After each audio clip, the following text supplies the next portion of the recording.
The SCSI stands for Small Computer System Interface. It is commonly pronounced as SCSI. SCSI was ratified by the American National Standards Institute in 1986 as an updated version of the Shugart Associates System Interface. It was a proprietary bus interface.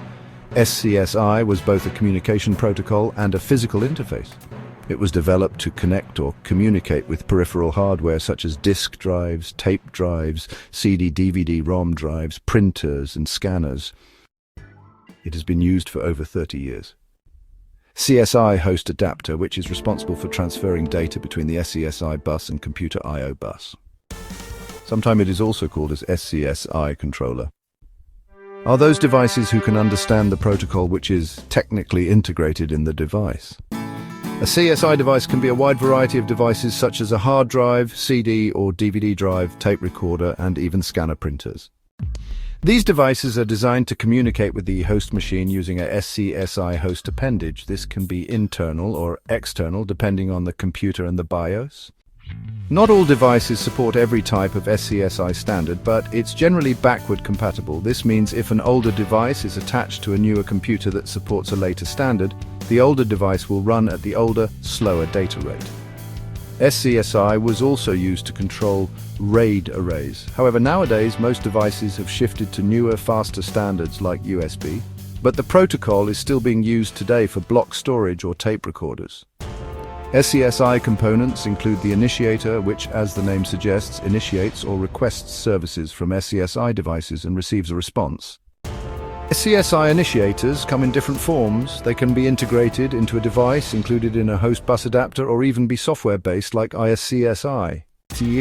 A controller, also known as a host adapter controller, coordinates the activities between the host computer and the devices connected to it. A controller can be plugged into the computer as a PCIe card or integrated into the motherboard. A SCSI target is typically a physical storage device. However, software-based targets also exist, but there can't be a non-storage device target. Now, it's rare to see, but a little back later we can see some optical scanners were attached to computers with a SCSI bus to act as a target. Service delivery system, it's just a fancy name. It's simply a cable that enables communication between initiator and target.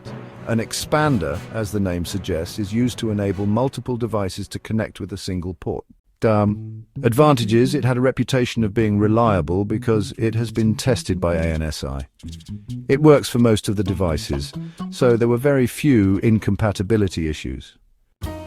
It can be connected to multiple devices, like fast SCSI can connect up to 8, and wide SCSI can connect up to 16. The use of a single cable made data sharing easier. It also has a lot of different speeds, which can be flexible. But its disadvantages are that it is a lot slower than modern USB, which has a speed of 60 Gbps.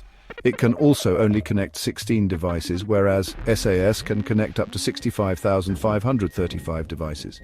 Additionally, SCSI uses point-to-point technology, so no more resource contention, which is common in SCSI.